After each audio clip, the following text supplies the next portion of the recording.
Hey guys what's up. तो आज हम देखने वाले हैं काफ़ी अमेजिंग फैक्ट्स। सबसे पहले हम देखेंगे कि 13 साल की लड़की दादी बन चुकी है। तुम लोगों को यकीन नहीं हो रहा होगा, लेकिन हाँ 13 साल की लड़की भाई दादी बन चुकी है। मुझे साला खुद यकीन नहीं हो रहा है। तो इससे भी ज़्यादा काफ़ी क्रेजी फैक्ट्स आज हम देखने वाले हैं। तो वीडियो को एंड तक देखना। चैनल पे नए हो तो लाइक शेयर और सब्सक्राइब ज़रूर से करना। तो चलो स्टार्ट करते हैं वीडियो को और देखते हैं कि आखिर कौन कौन से फैक्ट्स है। ऐसी कुछ चीजें हैं जो कि दिखने में बिल्कुल नॉर्मल है, लेकिन असलियत में वो आपके ऊपर का टिकट आराम से कटा सकती है। और ये जो फेमस कार्टून कैरेक्टर्स हैं, क्या ये रियल लाइफ में एग्जिस्ट भी करते हैं? ये कौन सा डॉग है जो कोर्ट में आकर आपके ऊपर केस कर सकता है? और ये ऐसे कौन से गाने हैं जो आपके हार्ट में बहुत कुछ गड़बड़ कर सकते हैं? भाई इस वीडियो को एंड तक देखना, क्योंकि ये बहुत ही अलग और बहुत मजेदार वीडियो है। और अभी तक चैनल को सब्सक्राइब नहीं किया तो सब्सक्राइब करके उस बगल वाले बेल आइकन को जरूर दबा दो। नंबर 15। वैसे तो एनिमल्स काफी स्मार्ट होते हैं, पर कोर्ट में कभी भी उनका बयान एडमिसिबल नहीं होता, सिवाय इस कुत्ते के। ये एक डॉग की ब्रीड है जिसका नाम है ब्लड हाउंड। और ये कुत्ते अपने स्ट्रॉन्ग सेंस ऑफ स्मेल के लिए बहुत ज्यादा जाने जाते हैं, और इसलिए यूएसए के कोर्ट में ट्रेन्ड ब्लड हाउंड कुत्ते के द्वारा कलेक्ट किए गए एविडेंस को प्रूफ की तरह यूज किया जा सकता है। इसको लेकर कई सारे रेगुलेशन है, बट फिर भी ये एक लौता जानवर है जिसके एविडेंस को प्रूफ की तरह यूज किया जा सकता है। नंबर 14। 23 इयर्स में माँ बनना भी काफी सरप्राइजिंग लगता है। इमेजिन करो इस एज में ग्रैंड मदर बन जाना कैसा होगा। हाँ, ये रोमानिया में हुआ था। ऐसे तो सोशल मीडिया पर ये काफी पॉपुलर फैक्ट है कि 17 साल में एक लड़की ग्रैंड मदर बन गई थी, पर ये सच नहीं है। ऑफिशियली रिकॉर्ड एज 23 इयर्स का है। एक्चुअली रोमानिया में रहने वाली एक लड़की की 11 साल में शादी हो गई थी, और 12 साल की उम्र में उसने लड़की को जन्म भी दे दिया था। उसका हस्बैंड भी 13 का था। इसके बाद उसकी जो बेटी थी मारिया, उसकी भी 10 साल की उम्र में ही शादी हो गई थी, और 11 साल की उम्र में उसने एक लड़के को जन्म दिया। ये काफी अब्सर्ड लगता है, और है भी ये पूरी तरीके से गलत, लेकिन फिर भी वहाँ पर किसी ने इस चीज को रोका नहीं। नंबर 13। इससे ज्यादा बैड एस गन शायद आपने कभी देखी भी नहीं होगी। इस गन का नाम है कोल्ट 38, और ये एक रिवॉल्वर है। इसे 1938 में बनाया गया था, और इसकी कमाल बात यह है कि इसे जब भी आप इसे गोली फायर करोगे तो ये ऑटोमेटिकली सामने खड़े व्यक्ति की फोटो खींच लेगा, जिसे आप बाद में देख सकते हो। ये बहुत ज्यादा यूजफुल है। इससे आप विक्टिम को पकड़ सकते हो, यहाँ तक कि आपको पता रहेगा कि आपने शूट करने से पहले किससे गोली चलाई है। ये गन को पुलिस सेफ्टी के लिए भी बनाया गया था, ताकि जब पुलिस गोली चलाए तो उसका नोट रखा जा सके कि वो गोली किस व्यक्ति पर चली है। नंबर 12। आपको पूरी दुनिया में सबसे ज्यादा बिकने वाला बिस्किट पता है? ये और कोई नहीं बल्कि हमारा पार्ले जी है। ये दुनिया में सबसे ज्यादा बिकता है, और ये काफी ज्यादा पॉपुलर फैक्ट है कि एक दिन के अंदर पूरे वर्ल्ड में 480 मिलियन से ज्यादा पार्ले जी बिस्किट सेल होता है, और एक महीने के अंदर 1 बिलियन पैकेट सेल होता है। एनुअली देखा जाए तो ये नंबर 1.2 मिलियन टन है।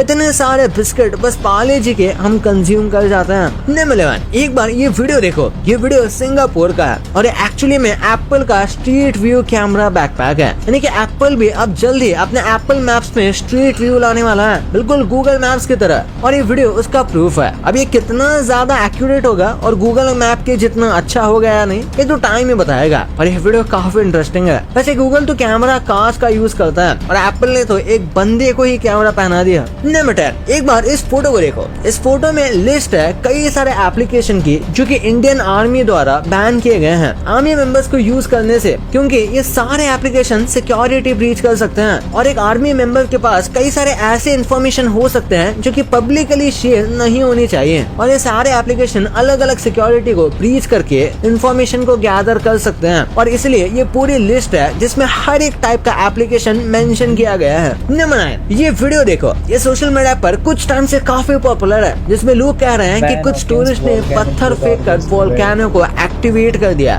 पर ये पूरी बात फेक है। एक्चुअली में ये साइंटिस्ट हैं, इन्होंने जो चीज अंदर फेंकी है वो पत्थर नहीं है बल्कि केमिकल है। ये जानबूझकर इन्होंने किया था, क्योंकि ये वोल्केनो के बिल्ट इन प्रेशर को तोड़ना चाहते थे और उसे स्टडी करना चाहते थे। नंबर 8। प्लैटिपस लिटरली एलियन लगते हैं, क्योंकि इनके कई फैक्ट्स हैं जो बहुत शॉकिंग लगते हैं। जैसे इनके पास पेट ही नहीं होता, यानी कि इनके बॉडी में पेट नहीं है। इनका जो इसोफेगस है वो डायरेक्ट इंटेस्टाइन तक जाता है, यानी कि इनका डाइजेशन थोड़ा बहुत इसोफेगस में ही हो जाता है, और बाकी बचा पूरा डाइजेशन इंटेस्टाइन में होता है। यूजुअली मैमल्स में ये सब स्टमक में होता है, जहाँ पर हमारा पूरा फूड ब्रेक डाउन होता है, और उसके बाद इंटेस्टाइन में सारे न्यूट्रिएंट्स ऑब्जर्व किए जाते हैं, लेकिन यहाँ तो स्टमक ही नहीं है। नंबर 7। यार जीपीएस तो हम सब फ्रीली यूज करते हैं और हमें लगता है कि भाई इसमें क्या ही कॉस्ट लगा होगा, पर हर दिन जीपीएस को यूज करने में $2 मिलियन लगते हैं और ये सब कहीं ना कहीं लोगों से ही चार्ज किया जाता है। वैसे तो इसका मेजॉरिटी अमेरिका के रेवेन्यू सिस्टम से आता है, यानी कि इनके टैक्स में से पूरा वर्ल्ड इस जीपीएस को यूज करता है। नंबर 6, कुत्तों को सर, पैर और गर्दन पर स्क्रैच करने में बहुत सारा मजा आता है। जब ये किया जाता है तो एकदम लोटपोट हो जाता है। ऐसे ही कुछ स्पॉट्स इंसानों में भी होता है, जैसे कि अगर आप अपने एंकल को स्क्रैच करोगे तो आपको सबसे ज्यादा सेटिस्फेक्शन मिलेगा। कई बार वहाँ खुजली भी नहीं हो रही होती, उसके बाद भी वहाँ स्क्रैच करने पर बहुत ज्यादा मजा आता है। ऐसा क्यों होता है? इसका कोई फिजिकल रीजन नहीं है, पर लोग मानते हैं कि इसका कोई साइकोलॉजिकल रीजन तो है ही। नंबर 5, माइक्रोस्कोप की दुनिया बहुत ज्यादा अमेजिंग है। एक सिंपल से पोटैटो को जब स्लाइस करके आप माइक्रोस्कोप में देखोगे तो आप देख सकते हो ये कितना अनरियल लगता है। वैसे तो ये सारा नीचे से आया हुआ लाइट का रिफ्लेक्शन का कमाल है, पर उसके बाद भी ये बहुत अमेजिंग है। इसे देखकर कौन ही बता सकता है कि भाई ये एक पोटैटो है। कई लोग कमेंट्स में ये भी कहने लगेंगे कि ये देखने के बाद कोई एथिस्ट कैसे हो सकता है। नंबर 4, अच्छा ये फोटो को देखो, एक तरफ एक बर्गर और फ्राइज का सेटअप है और दूसरी तरफ है 2 बर्गर। इनमें से ज्यादा हेल्दी क्या होगा?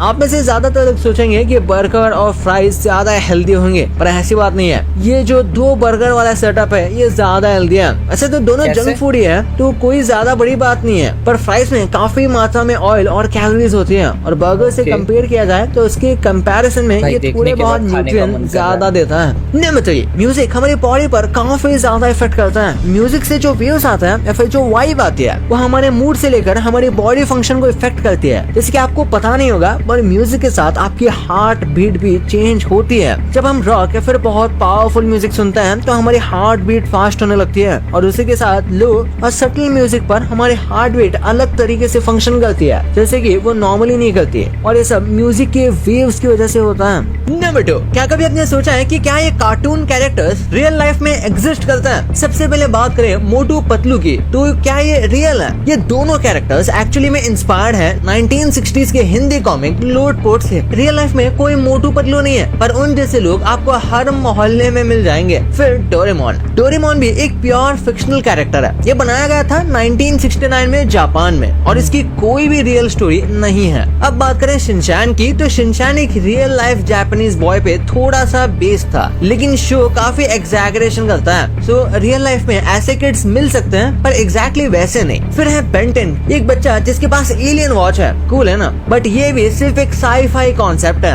अभी तक ऐसी कोई टेक्नोलॉजी एग्जिस्ट ही नहीं करती। और आखिर में शॉन द शीप, तो रियल लाइफ में शीप थोड़ी बहुत इंटेलिजेंट तो होती है, पर शॉन जैसी तो बिल्कुल नहीं। और ये पूरा शो प्योरली इमेजिनेशन ही है। नंबर 1, खाना हम सबके जीने का सोर्स है, लेकिन अगर वही खाना गलत तरीके से खाया जाए या उसे सही तरीके से ट्रीट ना किया जाए तो ये आपके हेल्थ के लिए साइलेंट किलर बन सकता है। सबसे पहले बात करते हैं हनी की, यानी शहद। शहद को हम एक हेल्दी और एक नेचुरल स्वीटनर के रूप में जानते हैं, लेकिन क्या आपको पता है अगर शहद को ज्यादा गर्म कर दिया जाए, जैसे कि किसी गर्म डिश में डालो, HMF नाम का एक केमिकल बनने लगता है। ये केमिकल हाई अमाउंट्स में लिवर सेल्स को डैमेज कर सकता है, तो गर्म हनी से थोड़ा बच के रहना। फिर आते हैं पोटैटोज पर। कभी नोटिस किया है कि कुछ आलू हल्के ग्रीन शेड के होते हैं? ऐसे पोटैटोज में सोलेनाइन डेवलप हो जाता है, एक नेचुरल टॉक्सिन जो नॉसिया, वॉमिटिंग और इवन ऑर्गन डैमेज तक का रीजन बन सकता है। ऐसे ग्रीन पोटैटोज को तुरंत फेंक देना चाहिए। अब बात करते हैं आलमंड्स की। नॉर्मल आलमंड्स तो हेल्थ के लिए अच्छे होते हैं, लेकिन कभी कभी कुछ बेटर आलमंड्स मिल जाते हैं। इनमें होता है नेचुरल साइनाइड, हाँ वही टॉक्सिक सब्सटेंस जो पॉइजन कहलाता है। बिटर आलमंड्स का ज्यादा इंटेक डेंजरस हो सकता है, स्पेशली विदाउट प्रोसेसिंग। अब आते हैं मैंगोस पर। अगर आम ज्यादा पक जाए, यानी ओवर राइप हो जाए और उसमें काले दाग या अजीब सी स्मेल आए, तो उसमें खराब बैक्टीरिया और टॉक्सिक अल्कोहल बनने लगता है। ऐसे मैंगो से फूड पॉइजनिंग हो सकती है। तो कंक्लूजन ये है कि हर नेचुरल चीज हेल्दी हो ये जरूरी नहीं। गलत तरीके से खाई गई चीजें आपकी हेल्थ के लिए हार्मफुल बन सकती है। तो नेक्स्ट टाइम से जब आप कुछ खा रहे हो तो ध्यान जरूर देना। सो ये थे वो कुछ सारे फैक्ट जो सुने में काफी ज्यादा इंटरेस्टिंग लगे मुझे। उम्मीद करता हूँ तुम लोगों को ये वीडियो पसंद आया होगा। पसंद आएगा हो तो लाइक शेयर सब्सक्राइब जरूर से करना। तो चलो मिलते हैं तुमसे अगली वीडियो में, तब तक के लिए